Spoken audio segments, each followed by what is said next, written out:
Bom dia. Que a graça e a paz do Senhor Jesus Cristo seja em sua vida, no seu lar, em seus negócios. Quero agradecer a Deus por permitir entregarmos nossas primícias a Ele e juntos desfrutarmos de mais um dia dessa palavra.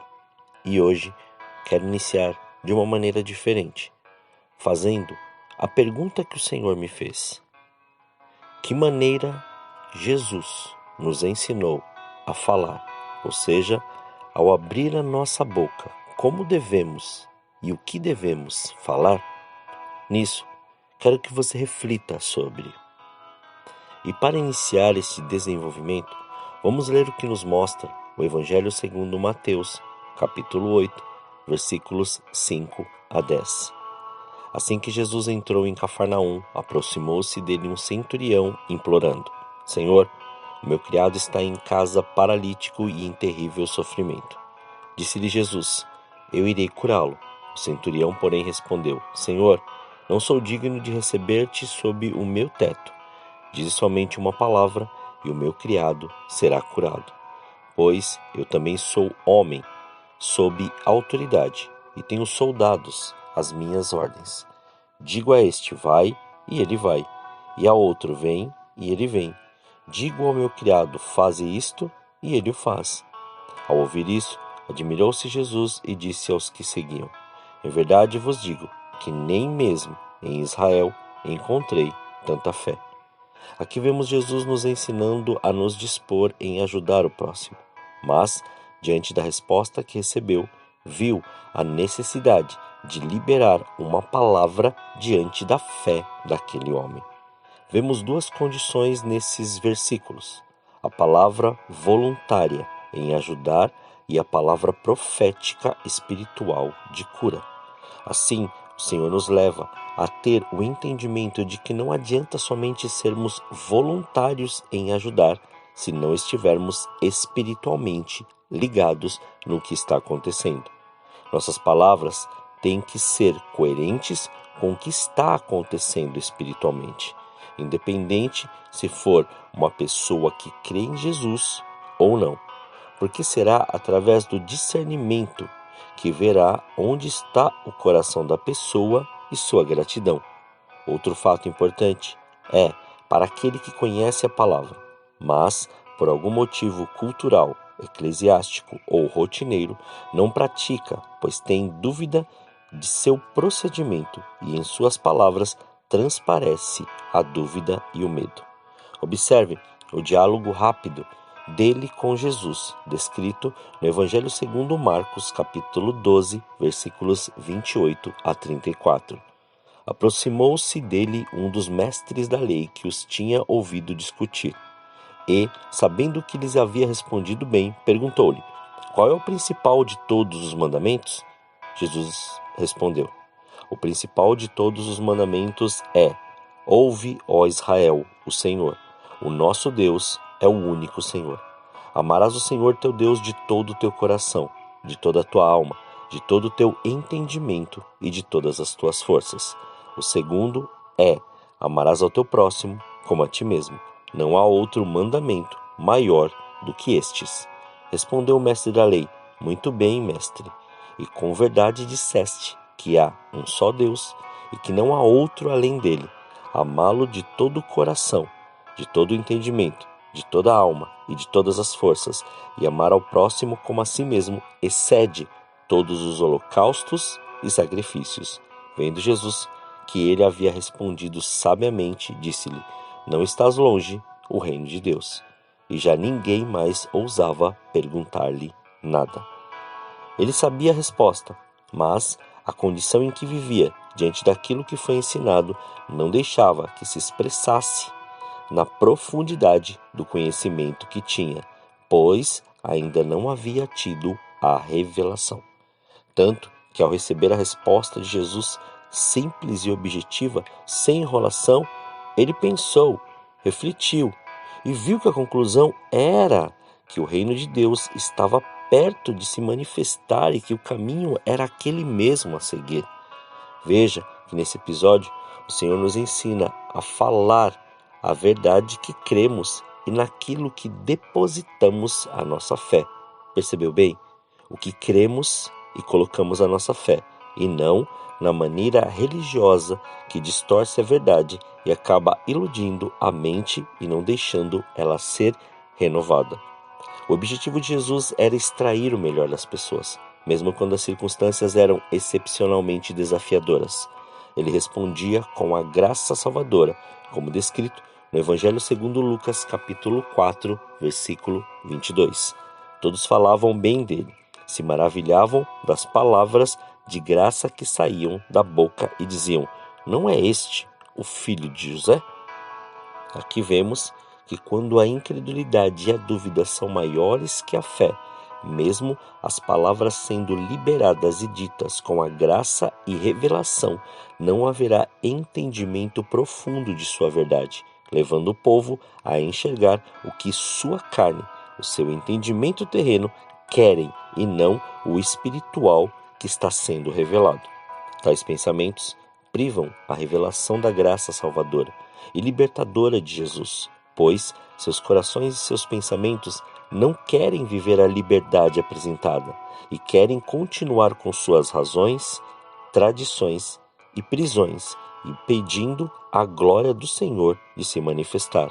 A abordagem de Cristo sempre foi para com as pessoas algo que impactou, mas a decisão de aceitação através de suas palavras é que diferenciavam sua entrega ou sua repulsa.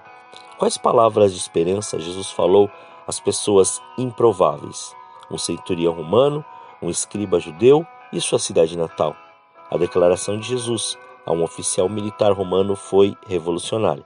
Pense como aquele oficial de carreira do exército deve ter se sentido quando Jesus afirmou que não havia encontrado tamanha fé nem mesmo em Israel. Considere os pensamentos do escriba judeu quando Jesus lhe disse: não estás longe o reino de Deus. Jesus tinha a capacidade de realçar o melhor das pessoas. Poucas coisas são tão eficazes quanto um elogio para abrir o coração ao Evangelho. Busque o que há de bom nas pessoas ao seu redor e permita que elas saibam que você as aprecia, pois o julgamento e o apontar de dedo sempre revelarão o juiz e não o servo que há em você. Fale como João Batista falou, como Jesus falou, com palavras que revelem a direção, a condução, a resposta e o caminho. Mas, para que isso seja uma verdade, temos que entender esses princípios ditos por Jesus. Vamos ler 3 passagens e ver o que o Senhor quer nos mostrar. Vemos no livro de Isaías, capítulo 42, versículo 3, o seguinte: a cana ferida não quebrará, e não apagará o pavio que fumega. Em verdade, ele trará a justiça. Já na carta aos Colossenses, no capítulo 4, versículos 5 e 6, nos fala da seguinte maneira: andai em sabedoria para com os que estão de fora, aproveitando bem cada oportunidade. A vossa palavra seja sempre agradável, temperada com sal, para que saibais como deveis responder a cada um. E na carta aos Efésios, capítulo 4, versículos 15 e 16, apresenta o seguinte: antes, seguindo a verdade em amor, cresçamos em tudo naquele que é o cabeça, Cristo, do qual todo o corpo bem ajustado e ligado pelo auxílio de todas as juntas, segundo a justa operação de cada parte, faz o seu próprio aumento para a edificação de si mesmo em amor. Quero concluir perguntando: quais princípios estes textos revelam sobre compartilhar a fé e sobre relacionamentos? Quando as pessoas elas falam e lançam as palavras de encorajamento e repletas de graça, influenciam a vida dos outros. As palavras proféticas de Isaías revelam que o Senhor não esmagaria a cana ferida, nem apagaria o pavio que fumega. Ou seja, Jesus era tão compassivo que cuidava para não ferir desnecessariamente alguém que se estava apenas chegando à fé, nem apagar a menor brasa de fé no coração das pessoas. E confirmou tudo quando venceu todas essas situações na cruz e nos deu essa condição de vitória. Porque a maneira de dizer é tão importante quanto o que dizemos, ou ainda mais importante. Você pode dizer para uma pessoa: não, ou não. Ou pode dizer, pegue aquilo para mim. Ou pode dizer, você pode pegar aquilo para mim, por favor? Ainda que haja verdade em suas palavras, tomemos cuidado com a maneira agressiva ou melancólica de falar, pois podem conotar descaso ou autoritarismo.